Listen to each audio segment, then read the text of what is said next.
हम देश के प्रधानमंत्री से सवाल करेंगे कि यही भूभाग आपको 40% खनिज संपदा देता है, जिसमें कोयला, अभ्रक, यूरेनियम, थोरियम इत्यादि इत्यादि है, तो आप एक दिन की कैबिनेट बताइए जब आपने सिर्फ और सिर्फ झारखंड पर डिस्कस किया। हमारे लोग एक चपरासी बनने के योग्य नहीं है, एक नौकर बनने के योग्य नहीं है, तो सवाल केंद्र से भी होना चाहिए। सर, आपके बातें सुनकर काफी लोगों के अंदर आस जागी झारखंड तो उन आस पे कितना खराब करेगा?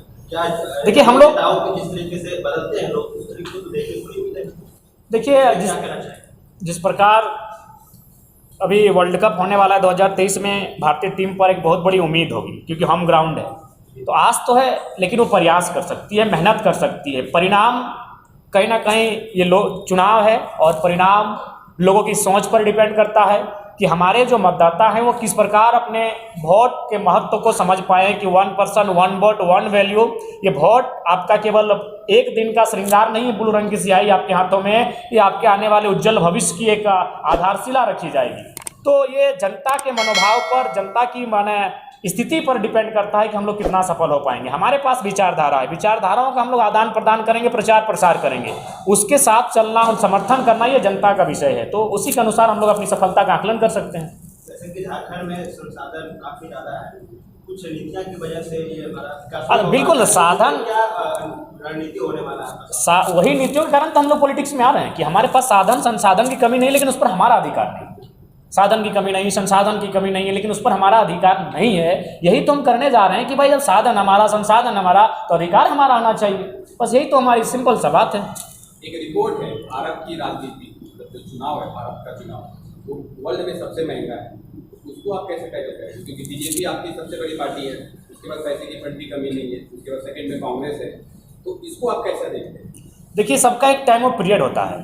जब 2014 का टाइम आया था तो मोदी का एक जोरदार मैजिक था और वास्तव में लगा कि मैंने मोदी के अलावे दुनिया में और कुछ है ही नहीं। लेकिन समय बीता, उनकी नीतियां देखी, उनके व्यवहार को देखा, उनके आचरण को देखा, उनके वादों को देखा, उनके भाषणों को लोगों ने सुना और लगा कि नहीं, अब थोड़ा सा पैटर्न बदलना चाहिए। और जनता ने भी इस बात को एनालिसिस किया है कि हम लोग बिकाऊ जनता बन के वोट देते हैं, इसीलिए हमारे नेता भी बिकाऊ हो जाते हैं और कॉर्पोरेट जगत के गोदी में जाकर बैठ जाते हैं। तो इस बात का जनता ने एनालिसिस किया है और मुझे लगता है 2024 के चुनाव में मैं पूरे देश की तो नहीं कहूँ, लेकिन झारखंड में बदलाव दिखेंगे। किसान आंदोलन जहाँ हुआ उन क्षेत्रों में बदलाव दिखेंगे कि अब जो भी पॉलिटिक्स मतदाता हैं, कहीं ना कहीं अब जो सबसे बड़ा विषय रहा है धन बल का, उस पर अंकुश लगेगा।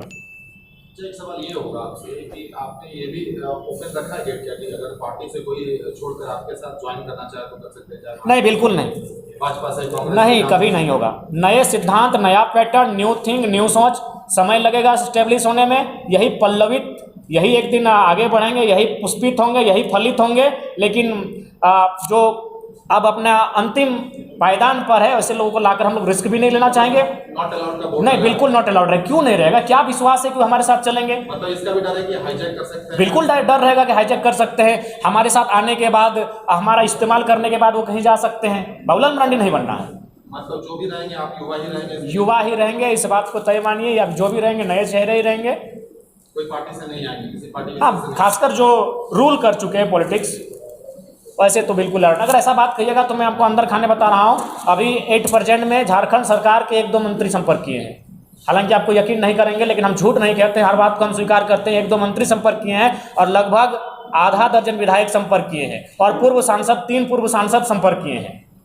तो जाहिर सी बात है, भले लोग हम लोग को हल्के में ले रहे हैं, लेकिन जब एक क्रांति आती है, चाहे जयप्रकाश नारायण हो या किन्हीं और की क्रांति हो, क्रांति इसी तर्ज पर आती है। कोई उम्मीद नहीं करता है और एकाएक आती है। और भले जो लोग हम हल्के में ले रहे हैं, उन्हें कहिएगा नीतीश कुमार गंभीरतापूर्वक हमें वाच कर रहे हैं। उसी का उदाहरण है कि कुछ दिन पहले आते हैं, झारखंड में मुख्यमंत्री महोदय से मिलते हैं और जाके बिहार में भी ओपन का काम करते हैं। ये एकाएक नहीं है, ये प्री प्लानिंग है, क्योंकि वे भली भांति जानते हैं आज की पॉलिटिक्स में नीतीश कुमार जैसे सुलझे हुए इंसान बहुत कम दिखेंगे। उनकी जो इच्छा है, हम भी उनकी इच्छा का सम्मान करते हैं, बिल्कुल पीएम कैंडिडेट योग्य हैं वे भी। तो वे जाहिर सी बात है, जब उनकी पार्टी नेशनलाइज नहीं बनेगी तो अभी एक क्षेत्रीय पार्टी के रूप में उनको अपना 6% 3 राज्यों में, जैसा कि जानकारी है, आपका वोट परसेंटेज होना चाहिए, 3 राज्यों में आपके विधायक होने चाहिए, कुछ परसेंटेज है। तो उसके लिए वो झारखंड को टारगेट करेगी, क्योंकि झारखंड बिहार से अलग हुआ है। और किस बेसिस पर टारगेट करेगी? छोटा भाई के नाते। तो इसीलिए जब देखा कि झारखंड में 60-40 है, वो वहाँ 57-43 पे चली गई, 3 नीचे ही चली गई है। तो लिहाजा इसको आप हल्के में नहीं ले सकते हैं। यहीं आपके राज्यसभा सांसद माननीय खीरू महतो जी जाते हैं, सम्मान करते हैं, उनका आदर करते हैं, लेकिन वह राजनीतिक अंतिम पड़ाव पर थे, संन्यास की स्थिति में थे। उस शख्स को उठाकर अगर वह माननीय नीतीश कुमार अगर दिल्ली भेजे हैं तो कहीं ना किसी आंदोलन के प्रभाव के कारण इस बात को आपको 1% ही मानिए लेकिन मानना होगा। प्रदेश के मुख्यमंत्री में कोई अच्छी बात आपको नजर आती है? विरोध तो आप बहुत करते हैं, हाँ क्वालिटी तो आपने देखा होगा।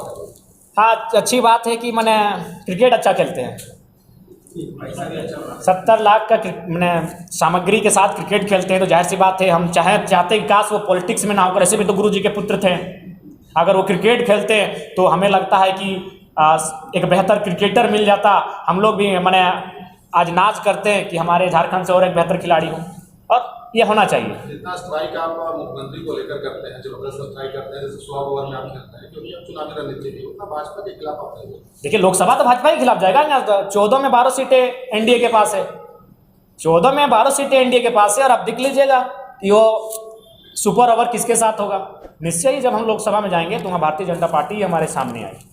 एक और बात का डर ये है कि वन मैन शो ये होकर न रह जाए, आपके ऊपर बहुत दबाव होगा, भीड़ कैसे आएगी, जहाँ आप जाएंगे वहीं भीड़ आएगी। इस बात को पता नहीं, बहुत सारे लोग को ये बात थोड़ा सा बुरा लगे, लेकिन जहाँ तक हम जज कर रहे हैं या फिर बहुत सारे लोग जज करते होंगे कि वन मैन शो होकर ना रह जाए, क्योंकि आपके ऊपर बहुत दबाव होगा। कैसे मैनेज करेंगे, हर जगह भीड़ कैसे जुटाएंगे, क्योंकि भीड़ की ही नीति पूरी रणनीति तय करती है आने वाले चुनाव को। जी बिल्कुल, हाँ बिल्कुल, बहुत ही गंभीर और चैलेंजिंग सवाल है आपका कि वन मैन शो नहीं होना चाहिए।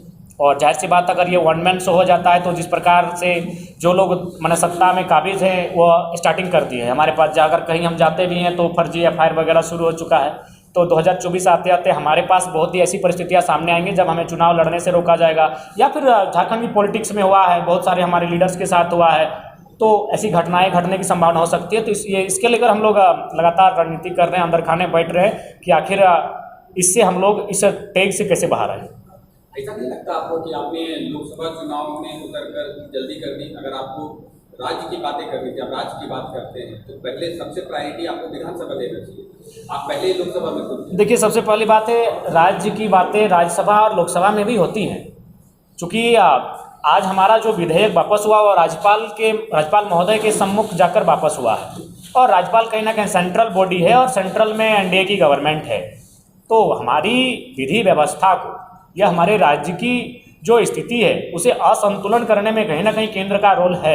इसीलिए केंद्र के सामने भी जाकर हमें बहस करना होगा, उनसे भी आंख से आंख मिलाकर हमें इस बात का सवाल करना होगा कि हम आपको 40% खनिज संपदा देते हैं, बदले में आप आज 9 सालों में माननीय प्रधानमंत्री एक दिन की कैबिनेट दिखाइए जिसमें आप सिर्फ और सिर्फ झारखंड पे चर्चा किए हैं। उनसे भी आंख से आंख मिलाना होगा। अब हम केवल केंद्र और माननीय मुख्यमंत्री का हाथ क्यों लेंगे? हम देश के प्रधानमंत्री से सवाल करेंगे कि यही भूभाग आपको 40% खनिज संपदा देता है, जिसमें कोयला, अभ्रक, यूरेनियम, थोरियम इत्यादि इत्यादि है, तो आप एक दिन की कैबिनेट बताइए जब आपने सिर्फ और सिर्फ झारखंड पर डिस्कस किया हो। तो क्यों नहीं किया है, इसका सवाल तो सदन में ही होगा, क्योंकि यहाँ के माध्यम से सड़क से तो होगा नहीं, यहाँ से तो हम प्रधानमंत्री तक पहुंचेंगे नहीं। इसीलिए सदन में जाकर प्रधानमंत्री जो भी रहे, ऐसा नहीं है, पंडित जवाहरलाल नेहरू से लेकर नरेंद्र मोदी तक झारखंड ने सब कुछ दिया है। जब पंडित जवाहरलाल नेहरू पहली बार झारखंड की सीमा पर कदम रखे थे सिंदरी में, उन्होंने कहा कि ये जो आधुनिक कल कारखाने हैं ये आधुनिक मंदिर हैं। आज हमने धड़ाधड़ जमीनों को दे दिया, इस उम्मीद से दिया कि कुछ विकास होगा, हमारे लोग को रोजी रोजगार मिलेगा, लेकिन आज उन कल कारखानों में आज भी स्थापित है हमारे लोग एक चपरासी बनने के योग्य नहीं है, एक नौकर बनने के योग्य नहीं है। तो सवाल केंद्र से भी होना चाहिए। इसलिए हम लोग केंद्र जाने की तैयारी कर रहे हैं। अगर हम लोग पहुंच पाते हैं तो यकीन मानिए झारखंड की पॉलिटिक्स में ये चैलेंजिंग समय होगा कि कोई एक साधारण सा युवा वहां आंख से आंख मिलाकर अपने राज्य के हितार्थ के लिए सवाल करेगा। आज 14 सांसद हमारे गए हैं, बताइए किसने गंभीरतापूर्वक किसी सवाल को रखा हो? अगर एक भी सवाल है हमारे सांसदों के द्वारा जो गंभीर सवाल हो, जो रिस्की सवाल हो, जो जनमानस का सवाल हो, मुझे बहुत कम दिखाई देता है। तो इसके लिए चैलेंजिंग होना स्वयं को पड़ेगा। इसलिए हमारा मानना है वहां भी जाके हमें आंख मिलाना हो।